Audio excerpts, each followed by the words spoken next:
we have Robert Hayes here on Grinding Breach versus Mason Grode on your right, playing Is It Breach? Now, these are different breaches, Underworld Breach versus Through the Breach. Talk to me a little bit about what's going on here. Yeah, you spoiled the fun. I was gonna say we had a breach mirror, but yeah, as you alluded to, this is in fact not a breach mirror. Robert Hayes on the left hand side of your screen playing kind of the traditional grinding station Underworld Breach combo deck. This is really picked up a lot in popularity since the unbanning of Mox Opal this past December, and deck that is basically on every single person's radar. If you're coming into this tournament, you need to have a plan for this grinding station deck. And on the right hand side of your screen, Mason Grode, kind of a throwback here. Is it Through the Breach? And this is Through the Breach with, large Eldrazi like Emrakul, the Eon's Torn, Ulamog, the Defiler. And, Drake, I want to highlight this card if we can put it up on screen.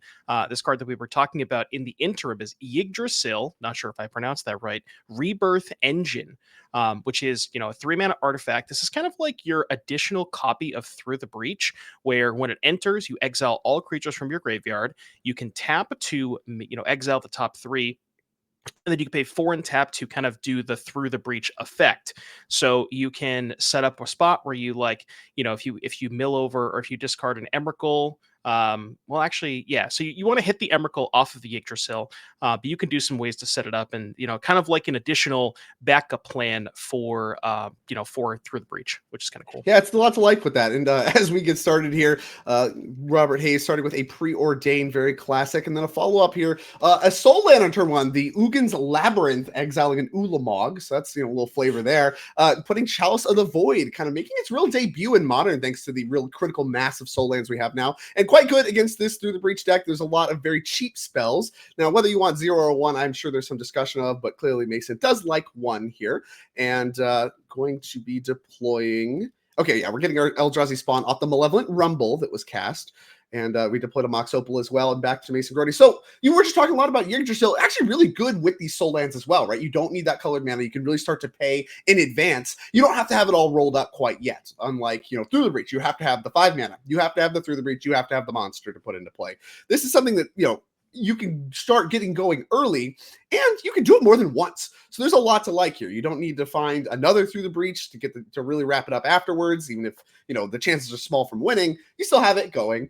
And you can just deploy it proactively and start exiling cards from the top of your library and hope you hit something. Right. Yeah, exactly. Mason could just cast it right now, which I think he has one in his hand. Yeah, he is. There it is. It up. So all creature cards, which don't exist in Mason's graveyard. But yeah, it has the ability to it's sort of self-fulfilling. You don't need the payoff in the graveyard already. You can, find it later on. One really interesting thing about Mason's deck list is you see the Chalice of the Void in play. Only 2 copies in the main with an additional 2 in the sideboard. But it kind of has this sort of like prison element with a lot more interaction, like Chalice of the Void, Kozilek's Command, Kozilek's Return. There's even Ugin's Binding in Mason's deck list, which is not a card we typically see, but it's sort of like the gives you a Cyclonic Rift type effect when you cast large Eldrazi, which this deck certainly can do with, given Eldrazi Temple, Ugin's Labyrinth, things like that. You brought up an interesting point earlier with Chalice of the Void, whether you're supposed to do it on 1 or 2. It's kind of close, right? If you look at the ones in Robert Hayes' deck list, there's 4 Tamios, 2 Preordains, 1 Galvanic Blast, 1 Swan Song, and then there's a couple of Saga targets here versus those zeros, which, Robert needs to sort of combo off. So, I think it kind of depends on where you're at in the game. If you want to maybe deny a little bit of setup, stop Preordains and things like that. So, Robert can't, dig closer towards those combo pieces. And I'm sure if you have 2 soul lands, that changes the equation too, right? Like, Mason Grode here, we led on Ugin's Labyrinth into Steam Vents. That doesn't make 4 mana, so, you're waiting a long time to get your Chalice going, putting it on 1, and maybe disrupting something, even though really, I think Robert Hayes has done a really good job playing underneath the Chalice of the Void so far, deploying things like Moxen, Emery, Grinding Station. We seem to have a lot of the pieces going despite this Chalice of the Void, which is usually considered like a knockout kind of punch already going. And, oh, no! On Emrakul, off the first 3 cards. And we can get that we have a 4th mana source, and we sure do. Oh, no, Robert doesn't want to play anymore. Oh, wow. That was a good game to start off, huh? Certainly a great showcase for this new technology coming from that Assassin's Creed Supplemental Universes Beyond set. 4 copies of Yggdrasil in the deck. We're going to get a look at that in here in just a moment. But before we do that, let's take a look at Robert Hayes, what he can do about it. And, what a showcase for the Through the Breach deck. So here's Robert Hayes and his Grinding Breach deck. Let's take a quick look, of course, at the sideboard. We got 1 copy of Beseiju Who Endures, 4 copies of Consign to Memory, 1 Fire Spout, 1 Flame of Anor, 1 Jace Wielder of Mysteries, 1 Mystical Dispute, 3 Nature's Claim, 1 Pyroclasm, 1 Spell Pierce, and 1 Unholy Heat. What do you like here against the Through the Breach deck? Yeah, Robert definitely has some bangers here. 4 copies of Consign to Memory. This is just a slam dunk against these Eldrazi decks. And what's important about Consign, it not only counters, stuff like Yggdrasil, Chalice of the Void, all of these things, it also importantly counters the trigger. So yes, Consign to Memory can't counter like a Through the Breach on an Emrakul, but it can counter the Emrakul trigger. Then say Robert can just tank a 15 hit, untap, and then be able to combo kill. Nature's Claim, a card that probably wants to come in. Not great if Mason deploys Chalice on 1, but can stop something like a Yggdrasil or something along those lines. Yeah, it makes a lot of sense to me. And there, I mean, with the Yggdrasil and all that stuff going on, there's a lot more emphasis on the colorless spells and the artifacts as far as things you're actually casting, putting in play. A lot more, some of the weakness, I guess, that you get at this over just Through the Breach, which is an instant. Well, speaking of, let's take a look at Mason Grode and the Is It Breach deck he's taken to a 5-0 start. Get a look at this spicy meatball. And of course, the sideboard is what we're going to be looking at. We got 2 additional copies of Chalice of the Void that will match the main deck 2 copies. We have 4 Consigned to Memory, 3 Grafdigger's Cage, 2 Kozilek's Return, 2 Meltdown, and 2 Mystical Dispute. What do you like here? Yeah, Mason's probably going to want to look towards the Meltdowns here. Very good at cleaning up a couple of extra leftover Moxen on the battlefield, and notably good at killing the Urza's Saga plan if Robert decides to go towards that. Other than that, I mean, Mystical Dispute, there's a couple of cantrips, but you probably don't want to go towards that. Chalice of the Void, we saw it in game 1, didn't do a ton against Robert Hayes. Mason might want to go towards more copies of those. Maybe there's like a post-board plan where he wants to deploy it on 0 and maybe buy a little bit of time and force Robert to answer that before he can combo off. The Grafdigger's Cages do stop Underworld Breach, so maybe that's something that Mason wants as well. And past that, I think really just the Meltdowns, the Cages, and maybe the Chalices.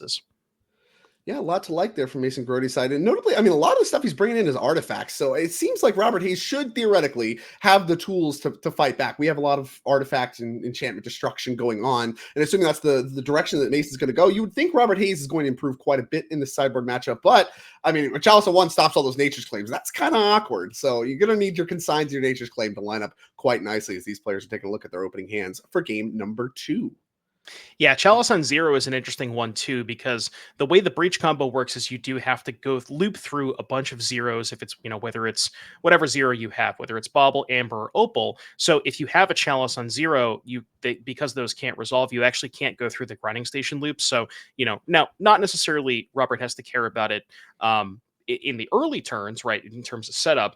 It's more powerful when Mason's on the play, because Robert can say like deploy, an Amber, an Opal, a land, and an Emery, and then maybe even a Tameo after that. So Chalice on 0, much better on the play for Mason, but maybe on the draw just as a way to buy a little bit of time is something that he wants to go towards as well. Makes a lot of sense to me. Do you like Tameo in this matchup? I mean, it seems like it might not really be what this matchup's about. And it's like a 1 if we're going to try to power out Chalices on 1s. Maybe it gets caught there. But you need it for Amber, right? To make mana. There's like some of that tension going on. Yeah, it's tough. I mean, I would guess you maybe would more likely want it on the play than the draw, because you have a little bit of time to kind of crack those baubles and flip it before Mason can start to get going. But I would guess on the draw, maybe it's a little bit worse here for Robert, as we see a Labyrinth and a Chalice. Now, is it for 0 or 1? Looks like 0. Yeah, I didn't see any mana tapped, which, seems to indicate it would be for 0. He's responding here. Can't tell if we're going to be consigning. I mean, Nature's Claims work. That's the good news. And yeah, we're just going to go ahead and get rid of it. Doesn't matter. 1, 0, 2. If he has another one, we can still cast that. But the Consign to Memory is going to cast. Go ahead and counter the Chalice of the Void. A good exchange there for Robert. And one of the advantages to being on the play, right, is you can hold up Consign and catch that any turn 1 Chalices that might come down. Not true if Mason's on the play. Yeah, you see Robert maybe slow roll the zeros for a little bit, and he's like, nah, you're not going to get me this time, Mason. And oh, wow. And it comes up huge immediately. So really heads up from Robert getting those out of the hand. Just here's Chalice on 0, and that one's going to work. Yeah, Robert could see the top card at the library. He knew Mason was going to draw another Chalice. But, very heads up play here for Robert. One other thing that's worth noting here is Chalice on 1 versus Consign. The replicate mechanic gets around Chalice. So, say you have, a couple of mana, you can actually fight through a Chalice on 1 with replicating Consign because the copies don't get countered by Chalice. So, that is something that may or may not come up here. And we'll see if Mason maybe has another turn 2 Yggdrasil. Maybe this game's just over on turn 3.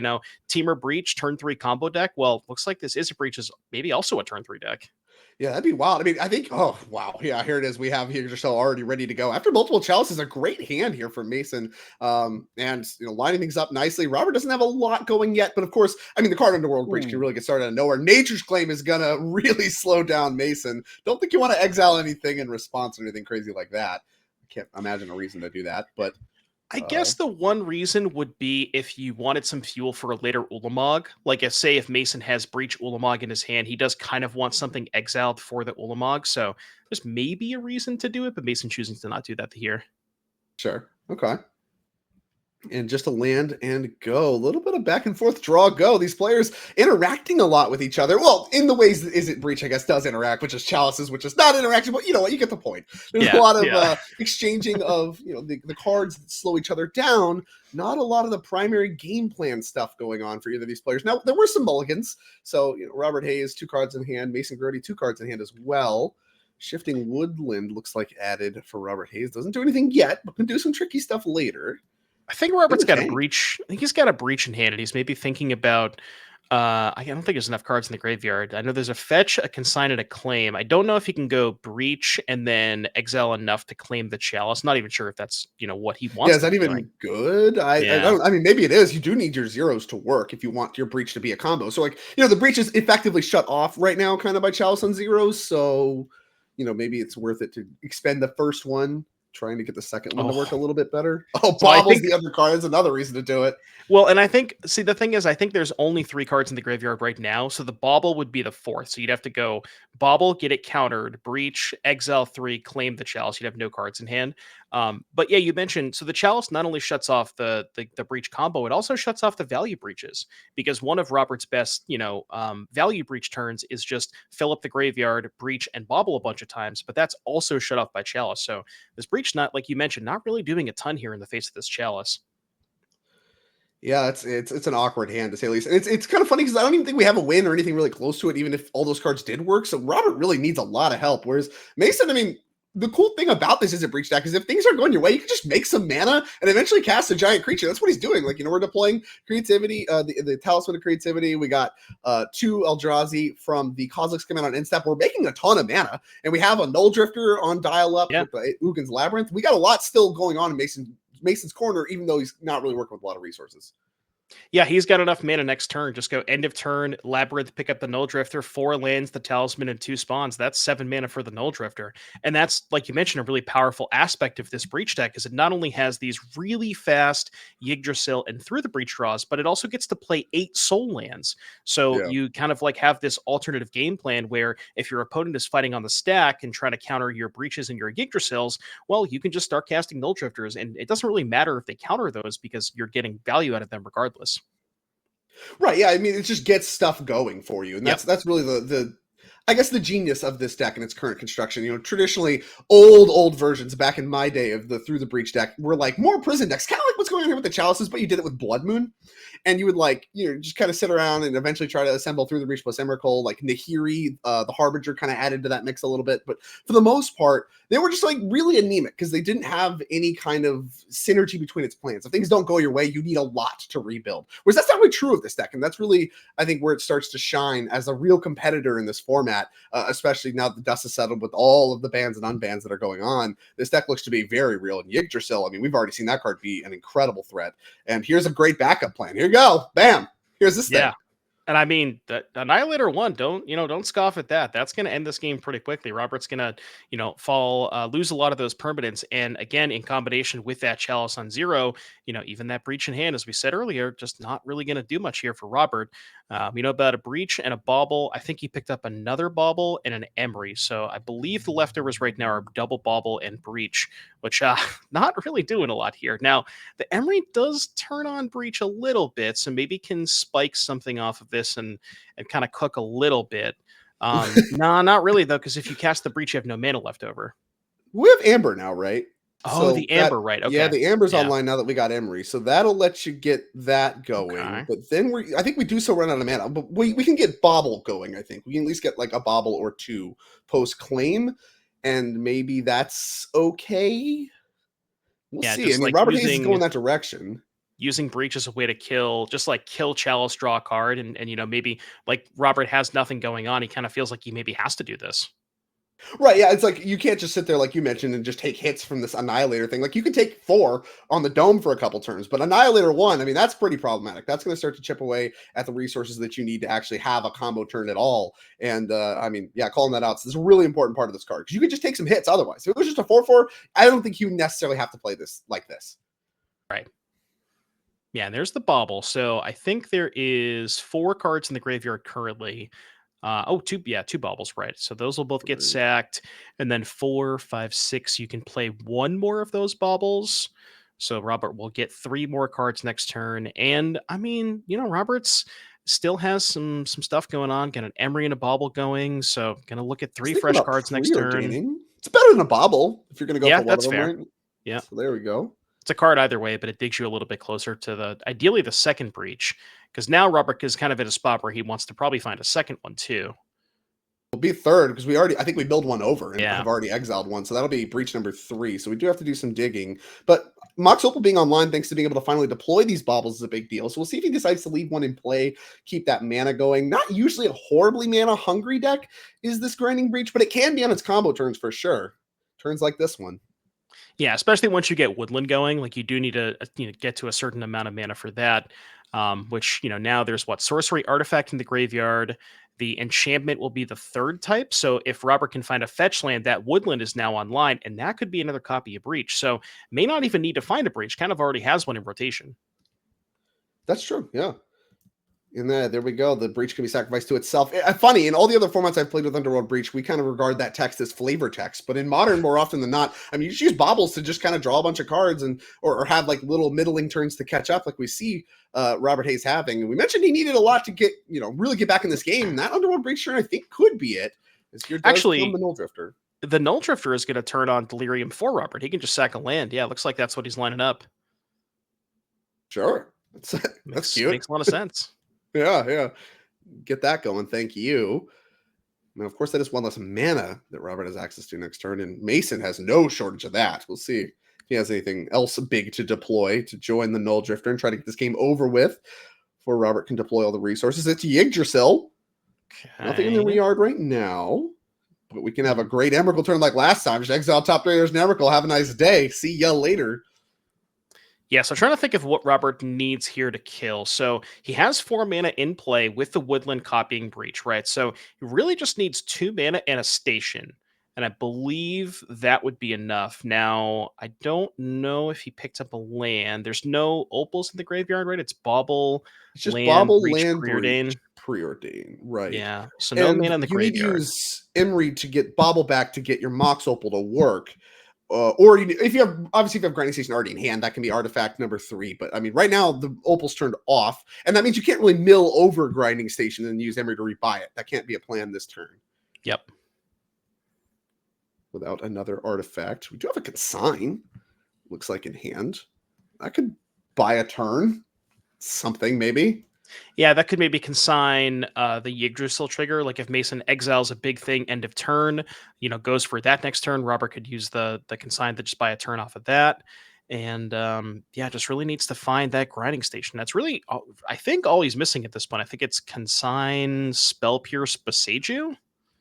Oh, okay. So yeah, you could definitely live another turn, because if he hits a monster here, you could just Boseiju the Yggdrasil, get that out of here. If he doesn't hit a monster, then whatever, we don't care. Okay, great. That's awesome. So now we get to keep that in the chamber. do have to sack something still to the Null Drifter. That Annihilator 1 is going to start to actually matter quite a bit, chipping away at the permanence that Robert's working with. But for the most part, I don't think you're in danger necessarily of dying right now for any reason. So we're going to Bobble still on his own instep after the exile happens. So he's going to get the card on Mason's upkeep.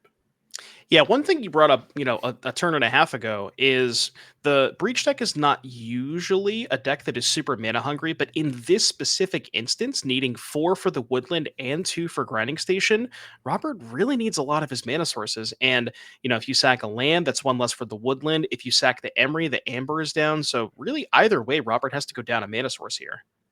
Yeah, and I think that's the actual decision, right? Is you have to decide, do I want to try to go the Shifting Woodland direction, or do I want to go find another breach for my deck? And that'll kind of be dictated by what he chooses to sacrifice to the Annihilator. As we're going to go ahead and exile the top card again. Some mind games going on here. Did we exile an upkeep after Robert saw the card, just so that your draw wasn't known? That's cute. I like what's going on there. A little fresh draw.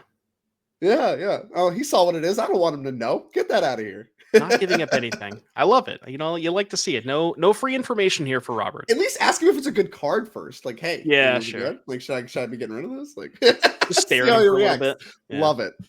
Another land for Mason. No monsters, and I think we hit a Devourer of Destiny off the upkeep exile. So that's something that's on lock next turn. As Robert Hayes' life total is getting very low. There's Passage. You're going to go ahead and stop playing games with the Yggdrasil. Get that out of here. Yeah, but this Null Drifter is really starting to do some work on Robert Hayes. The Shifting Woodland is a good way to copy the Breach, but it's I don't think there's more mana sources in that. I think it's just all reactive cards. There's the Pierce and the Consign. I didn't quite get to look and see what was drawn off the Bauble. I don't think it was a Grinding Station.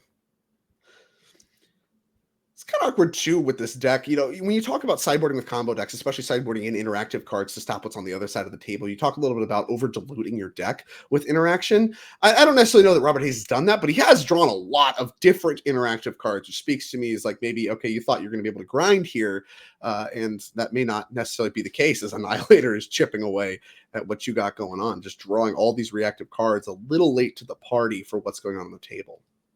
Yeah, there's definitely some tension in post-board games with the Breach deck where if you expect your opponent to have a lot of, like, an extreme amount of sideboard hate, which some people do, then you can kind of tailor your post-board deck list to be a little bit different against, like, you can play a little bit of a longer game. Some people, I think Edgar from the Canadian RC had a Life from the Loam. Some people have these other kind of, like, I've seen expressive iteration in sideboards. So they have ways to play longer games and trim on the combo.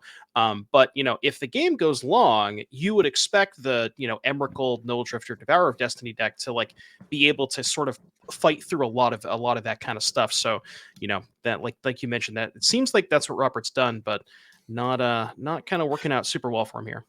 Yeah, I mean, answering the 2 chalices, I don't want to, disparaging that. Answering those 2 chalices early was important for the context of this game and getting to still be playing at this point and not just dead to what's going on. But as we're sitting here taking draw steps and drawing interactive cards, I'm sure it does not feel good. And Robert Hayes, very aware of that, did pick up a Grinding Station there. Okay, so now the question is, do we have enough mana? Because we have the Woodlands with the Breach in the graveyard, and we have Station. So right now, the Amber is not on, or the Opal is not online, rather, excuse me. But you can play a Bauble from the graveyard to turn on the Opal. That would be 5 mana. So from my count, it's 1 short, unless there was an Amber or an Amber Opal in his milled. hand. So is that enough? Are we good? That would be 6. Is that lethal? I think it should be. With the Emery already in play. Yeah, we got Emery in play.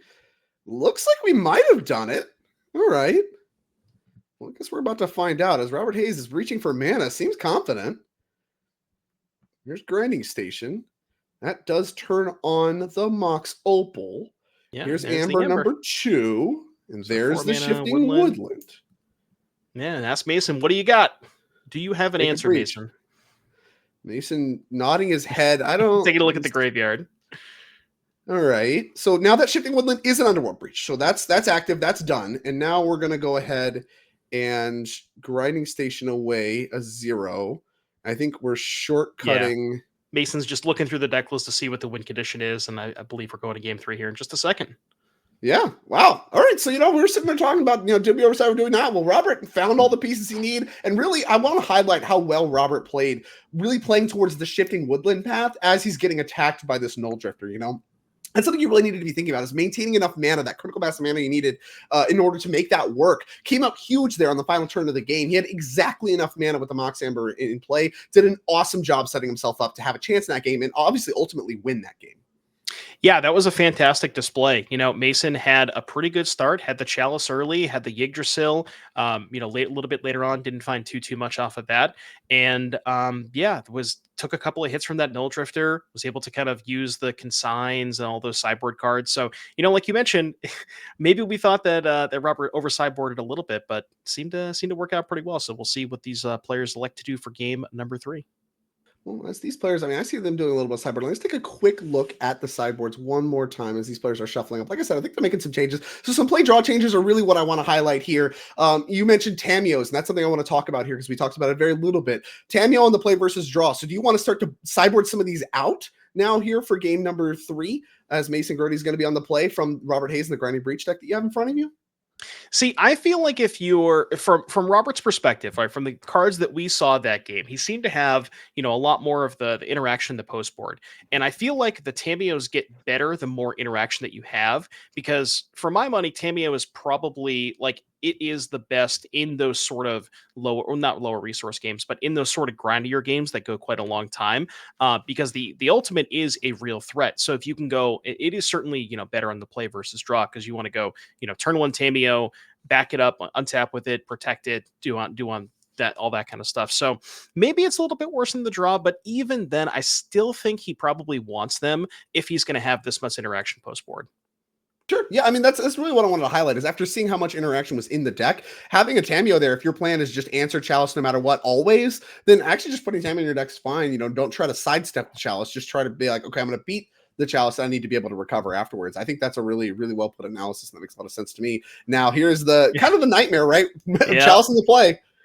Yeah, speaking of play versus draw, I mean, you saw what happened game 1 or game 2 rather, excuse me, where Mason was on the like Robert was in the play. I think, played land go. Mason had, land Chalice for 0. Robert had the counter spell and then untap and Robert immediately deployed the zeros.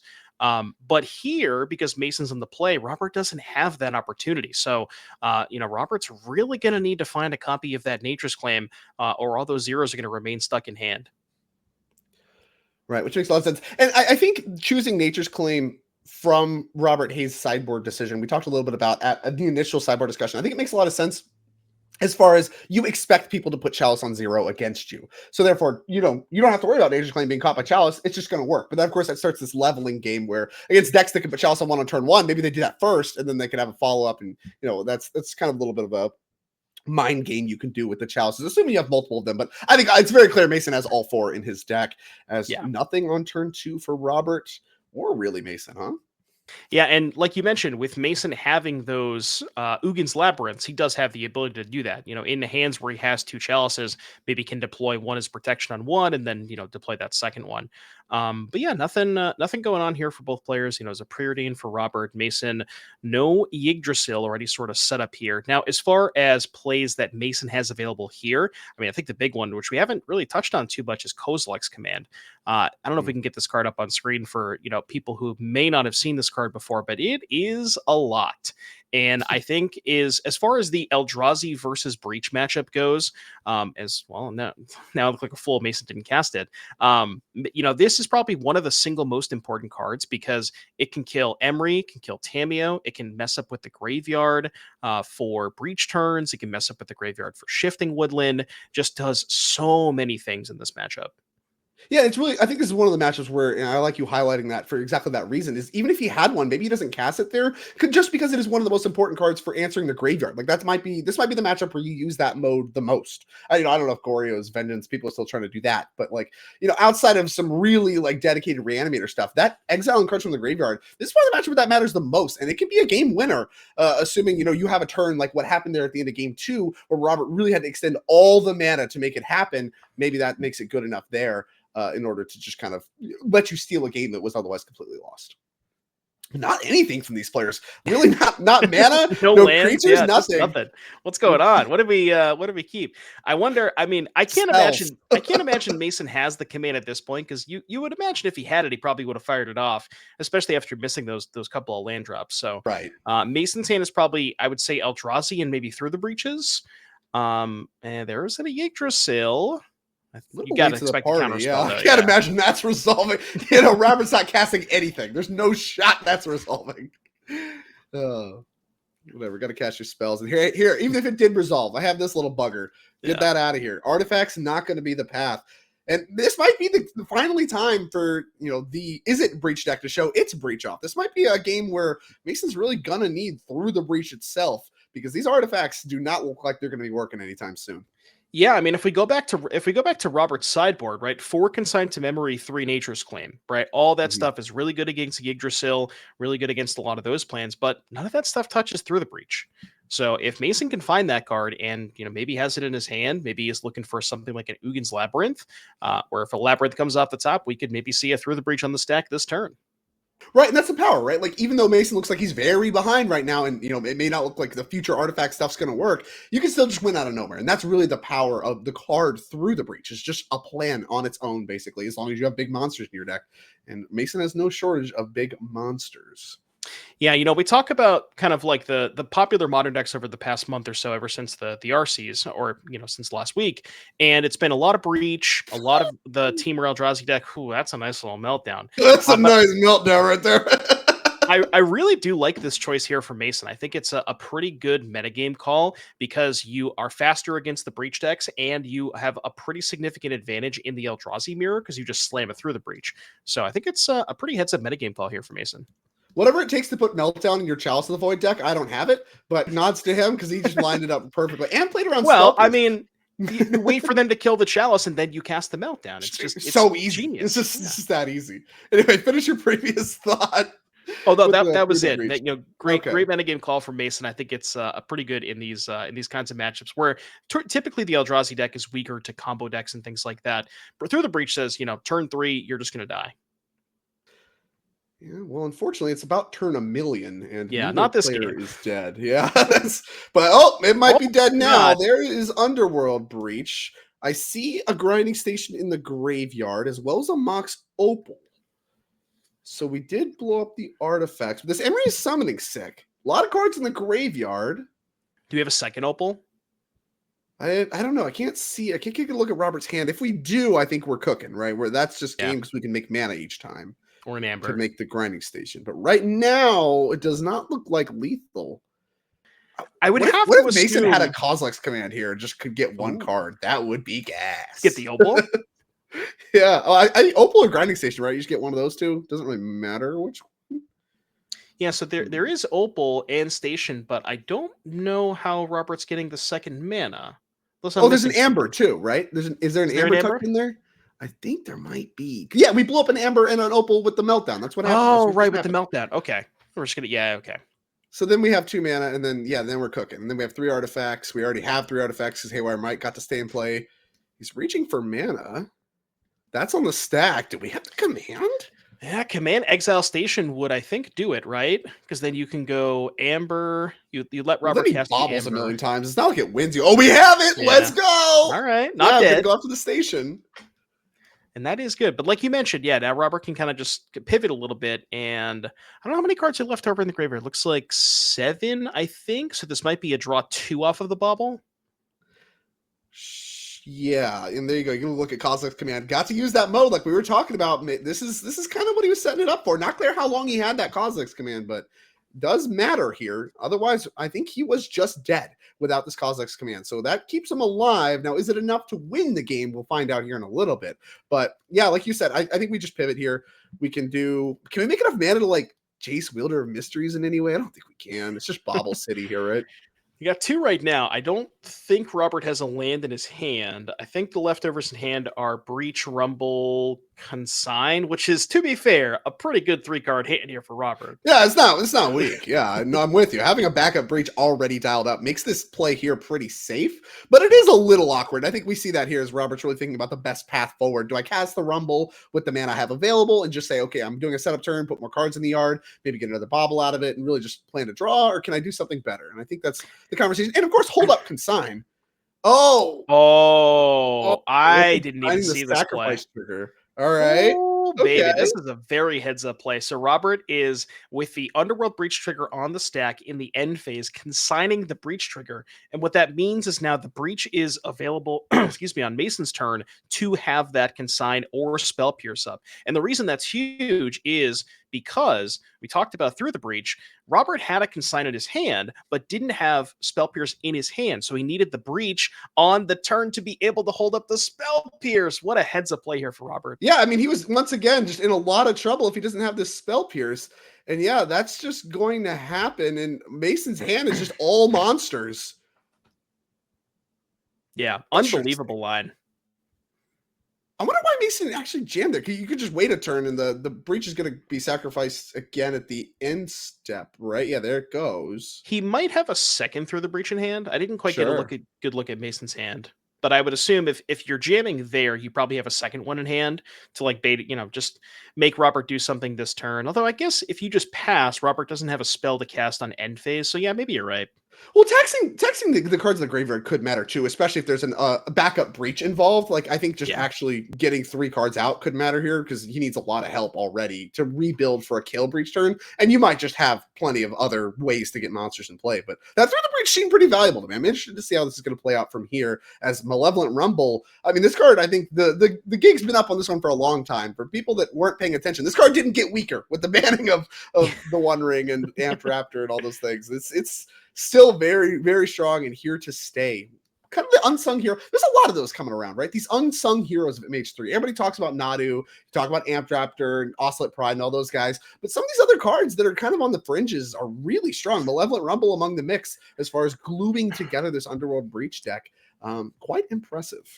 Yeah, I mean, the reason that the Rumble is so good is it effectively only costs 1 mana, right? You're paying 2 mana the turn that you play it, and you're getting the mana back from the spawn token. So, if you effectively say 1 mana, fixing spell that puts cards into your graveyard, the decks that utilize it, like the Teamer Eldrazi deck, do stuff with Delirium. This Breach deck wants to fill the graveyard for Breach. So it just is an extremely important piece of a lot of these decks and really kind of just makes them tick, makes them sing. One other interesting part about the previous turn, if we go back there on why Mason, the turn that Mason jammed through the breach into the Spell Pierce, if Mason passes, Robert can just say end phase, breach trigger on the stack, consign it again, and then have the breach again on Robert's next turn. Sure. So it kind of just has this Good point, infinite loop of breach consigned, which I'll be honest with you, I've never seen before, but is really cool. And hey, he's doing it again. So nice. Let's do it thrice or whatever. Here we go. So he's got it combo? available again. Is this a combo? Not clear. It certainly looks strong. I'll say that. And a big player if you're going to be playing against these decks that have a bunch of colorless monsters. But it does tax the cards in your graveyard quite a bit. As we're doing exactly what you said. We're going to go ahead and make sure we get to keep that into the next turn once again, as Mason can really only look on. Does not look happy about the way this game is played out. My head is exploding right now. This is the first time I've ever seen like this loop kind of in this fashion, and this is wild. This breach deck is kind of crazy. I think it's really strong. The card Underworld Breach is not one I've spent a lot of my life betting against. I'll say that much. Oh, it's good bets. Good bets. It's a safe one. That one that was pretty safe. As it looks like we're going to be Malevolent Rumbling again. You mentioned only costs 1 mana. In the case of Underworld Breach, also pays for itself as far as the escape cost goes. So you're going to see that start to matter here quite a bit. Yeah, I mean, Robert can sort of just churn through his entire deck to find the grinding station, and that's really all we're missing at this point. Now, I was going to say there could be some weird wrinkle where, like, Robert mills over the fastest Oracle and Mason can K-command the Oracle, but you don't even really have a window to do that because Robert still has the Consign and the Pierce in the graveyard. So there's not really a good opportunity for Mason to ever go for a K-command as long as Robert just holds up a mana with that, assuming he keeps the Breach loop going. Right. Yeah, then Robert being in his position, he's not going to make any kind of mistakes. I think like that, really tapping down out of this consign loop seems very familiar with what's going on there. And speaking of cards that pay for themselves, Emery, another one that kind of nets you a card in the yard by kind of cycling those back and forth. We could do that as well, but I think Rumble is the better way to go. You only want to reach for Emery if you run out of green mana, I guess.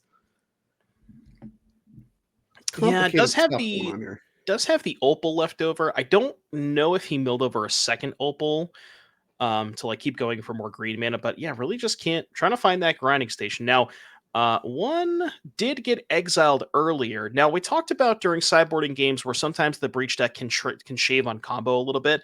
I don't necessarily know if Robert cut the like any copies of grinding station, but that could be a possibility too.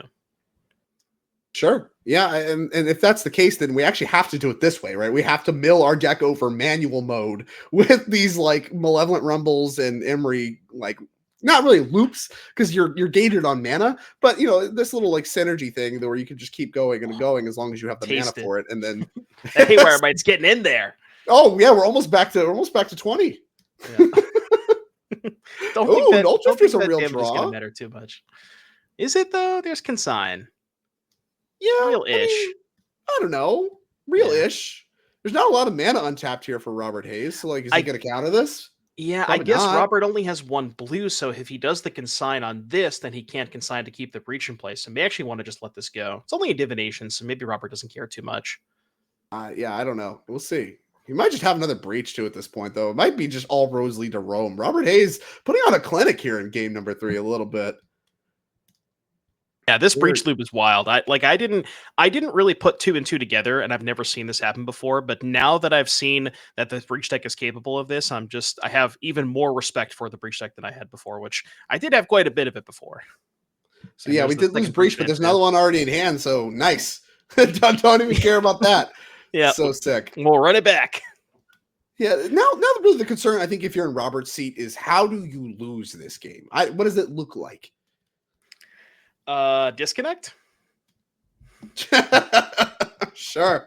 That's all I'm thinking at this point. I don't know. I guess Mason could like somehow sneak in through the breach because you have consign, but I believe the spell pierce is still in the graveyard. So long as you maybe can keep this breach spell pierce loop going, excuse me, then that might be good enough. And I believe this is going to be a Tameo flip too. So even more problems here for Mason. Oh yeah. Here comes the Tameo flip. So we're going to be able to get that going here. A card that I kind of called out as potentially not being exciting. Now we got the Planeswalker back half. You mentioned the ultimate. That could be a fine path forward as well.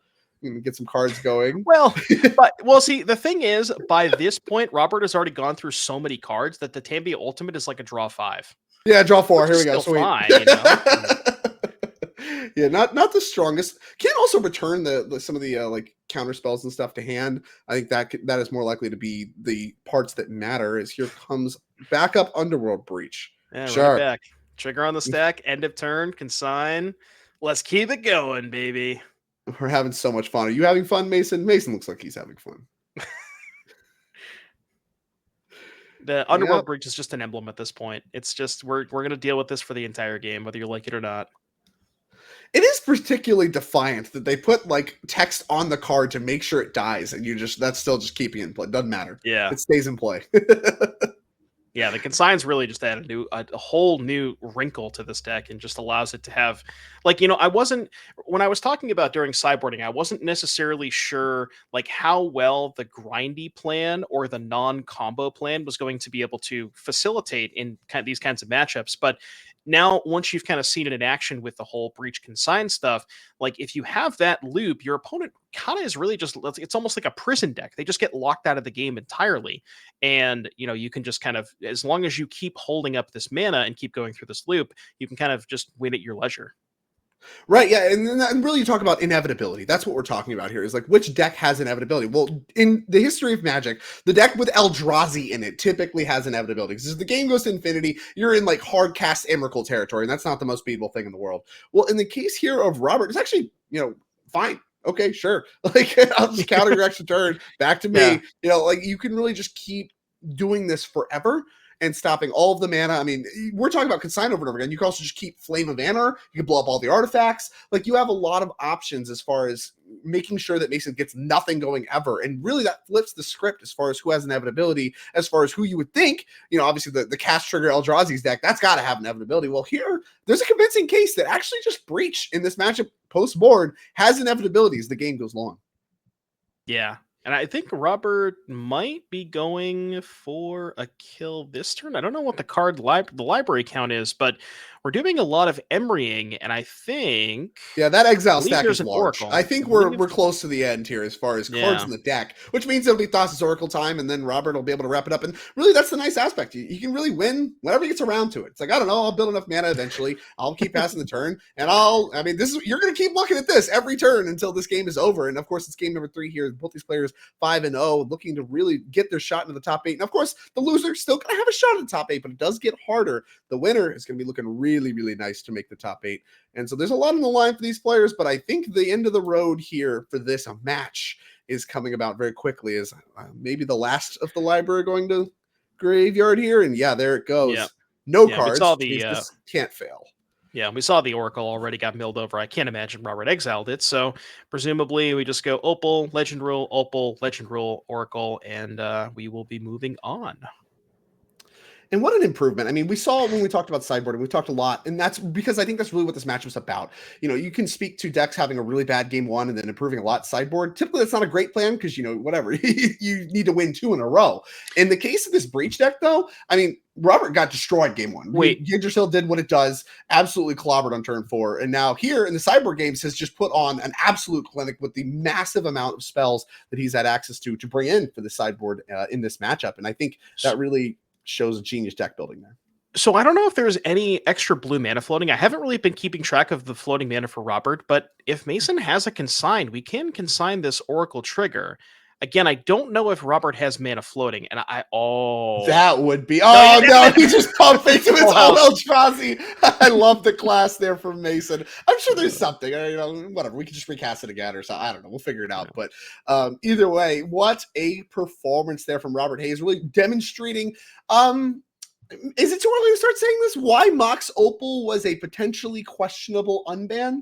I think there's. This Breach deck was something that was already on the radar previously. We'd seen Jesse Robkin, someone very, obviously a grinder on our series, other players picking up as well, Corey Baumeister, Ross Merriam. These are people that were in my sphere, and we're talking a lot about this Breach deck for a long time and how powerful it is. Now with Mox Opal added to the mix and the One Ring gone, I mean, is this our new top contender? Is this Mox Opal card maybe a mistake to re-add? I don't know. Might be too early to call, but that was an impressive performance to me. Oh, yeah. It's also interesting, too, because, a lot of people touted the Grinding Breach deck as one of the best One Ring decks. And with the banning of the One Ring, I think a lot of people kind of assumed that that deck was going to get taken down several notches because of that and lose its kind of plan B. But I don't know about you, Drake, but Consigned to Memory Underworld Breach looked like a pretty good plan B. Yeah, that looked pretty nasty to me. It didn't look like the most beatable thing in the world for decks trying to cast spells that are colorless or spells that create triggered abilities in any way. So, we'll see. This is still very early in the format, and I don't want to start any kind of rhetoric, but I'll tell you, back in my day, and when we all have Canes now, it's all over. But back in my day, of the cards that were on the modern ban list and cards that were not added to the modern ban list quick enough, Mox Opal was high on that list. So, when it came back, I'm looking at the other stuff. I'm looking at Splinter Twin. That card is not playable. People are going to play it. It's not good. You're going to get some hate comments for that one. That's fine. I deserve it. People were excited about it. Come on. It's been a decade. We're done. Green Sun Zenith, there's some applications and all that stuff. But the 0 mana card is the one that I'm like, okay, are we sure about this? Are we sure? I don't know. We'll see. As somebody who played Affinity it was my first modern deck. I played it for about 4 years before Opal got banned. I tried a bunch of Affinity decks when Opal first got unbanned, and they really just they don't really hold up in 2025 and 2024 when they got unbanned. So, as much as I want that to be a thing, you really have to have a good reason to not play this Breach deck. Right, and exactly, and it's Mox Opal's a card you can always point to. Back in the KCI days, people often would kind of tout like, "Oh, you don't need to ban KCI, just ban Mox Opal and everything falls apart." Because Mox Opal just is that strong. It has been a pinnacle of the modern format really since its inception. Started with the Affinity decks, then kind of moved on into these KCI style decks. They banned KCI. Mox Opal was still around doing its thing with the Urza decks, and then of course eventually did eat a ban, and we were done with that. We're done with Mox Opal, and now that it's back, I mean, it really shows how much it just glues together some of these like mopey artifacts. Like, is anybody playing with Grinding Station in a serious context without zero mana Moxen? No, they're not. The card's not good.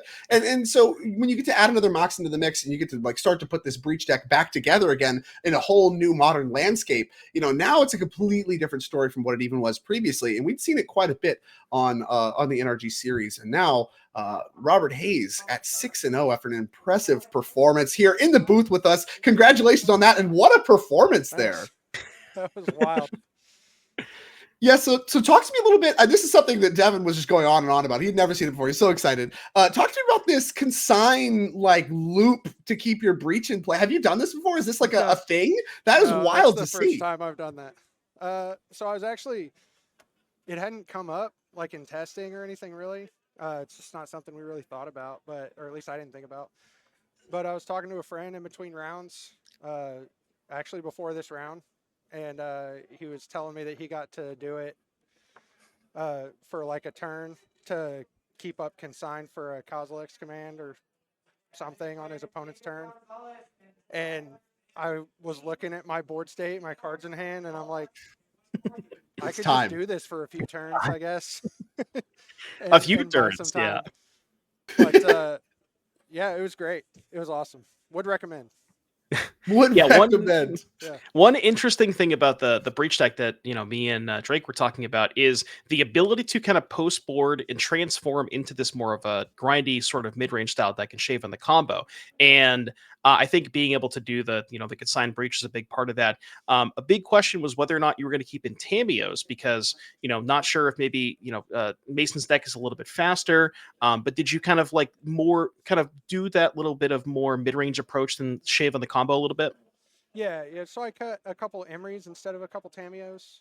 I felt that Tamiyo was more consistent on like turn 1 and turned on Amber to be able to hold up Consign or Spell Pierce or anything that would have been relevant. I felt like I needed early turn, like land Amber. Emery doesn't let me hold up anything special for like a Chalice or anything that he might have. But land Amber Tamiyo lets me hold up interaction. The whole time I was thinking like if he had a second Chalice to put on 1, then I was gonna Nature's Claim and replicate the Consign to counter the trigger to get rid of the 0, because the 1 I can play through, but 0 is difficult. So there was a lot I was thinking about, but yeah, I was going through in sideboarding. I like to transition to a more grindy mid-range deck that's got more just counter spells, just a pile of counter spells against that deck, and I just kind of treated it like Eldrazi, except I sided out. I didn't see any Karns game 1 or 2, so like I cut all the removal spells because I just need to kill them and not. Makes sense to me. So. Yeah, and that you did. Obviously, you're 6-0 now. You're looking good for top 8. So congratulations on that. I hope to see you a little bit more. And your take on Breach. I'm interested to hear a little bit more about kind of your approach as far as choosing the deck and your testing process. But I think we are short on time, and I don't want to keep you as we move on to round number 7. So we're going to catch up with you, of course, later, assuming you keep winning. But you look to be doing a very good job at exactly that. Congratulations on your run so far. We look forward to talking to you more, and good luck in the rest of the Swiss rounds. Thanks a lot. All right. Well, that was really sweet. I like I said, love to see it. Had not seen that angle of Breach before. And of course, his take on it looked to be really smart, played very well. I imagine we're going to be seeing more of him, as I alluded to a little bit later. But we got to get things turned over here very quickly, as we're going to be taking a very short break. And we're going to be back with the penultimate round of Swiss, round number 7, here in just a little bit. Don't go anywhere.